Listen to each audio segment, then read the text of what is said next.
আজ 9 জুলাই 2025 দৈনিক কালের কণ্ঠের প্রধান শিরোনাম। ঘুষের খনি ছিল ওয়াসা এলজিডি।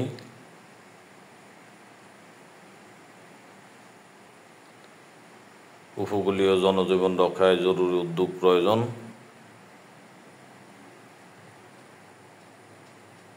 মুসলিম উন্নয়ন রোল মডেল মালয়েশিয়া।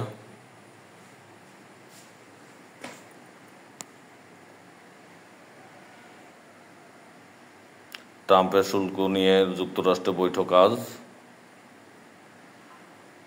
ফ্রান্সে দাবানলে শতাধিক আহত।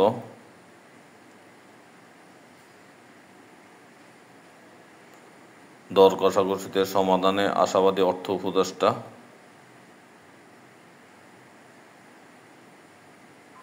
মহরী নদীর পানি বিপদসীমার 50 সেন্টিমিটার উপরে, ফেনীতে বন্যার শঙ্কা।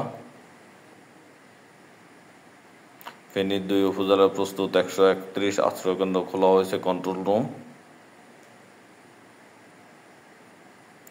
মিডিয়াকে হুমকি গণতন্ত্রের পরিপন্থী।